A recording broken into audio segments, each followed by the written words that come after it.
So you want to play Cloak and Dagger because they look cool. Sick. Me too. But you don't know where to start. That's fine. Nobody really does until they do. Here's a few tips and tricks that I wish I knew right before I started playing as Cloak and Dagger.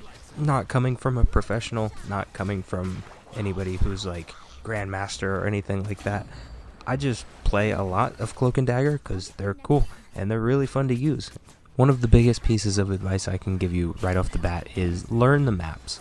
I'm not saying like know them like the back of your hand, but know them well enough to where you know the little nooks and crannies to where you can kind of hide and do healer stuff. You know, I mean, you're a support character after all. Like, that's the goal, is to kind of hide away and throw heals and blind people and do whatever you need to do from the shadows. That way people aren't jumping on you and attacking you, even though they totally still will attack you, but you get the point.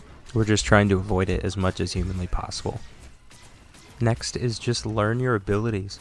Honestly, go into practice mode or go to practice versus AI and just mess around. Like, go into these areas that don't have any consequence, don't have any pressure, and just learn what abilities you have. Understand when to use certain things. Like, for me, a big thing I like to do is I like to use the terror cape.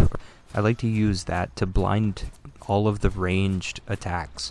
My thought process is if they can't see me and they can't see my team, they're not going to be able to do any damage. Therefore, my team can push up and make a play, which normally works that way.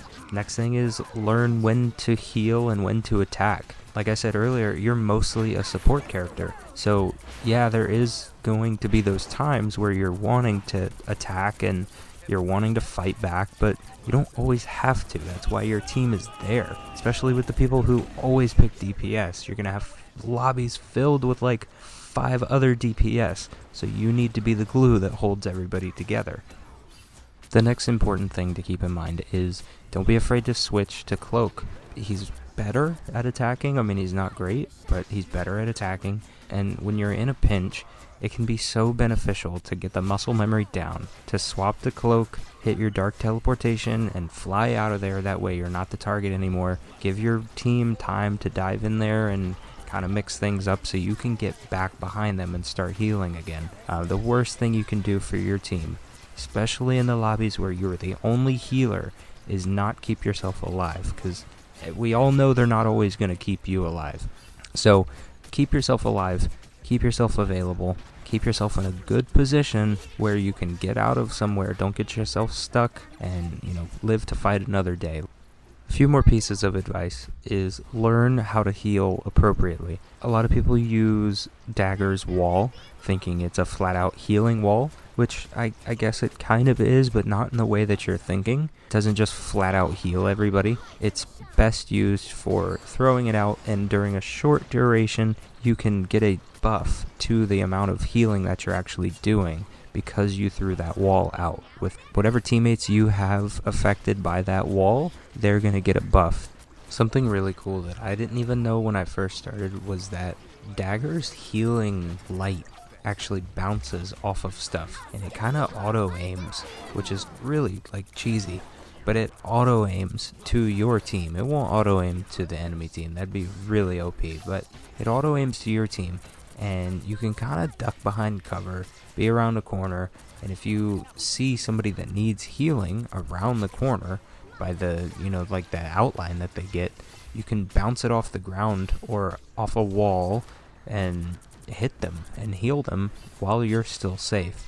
The one thing I'll add with that though is if you try to bounce it off of a wall and the wall is destructible, it'll eventually destroy the wall and you won't be able to use that wall anymore.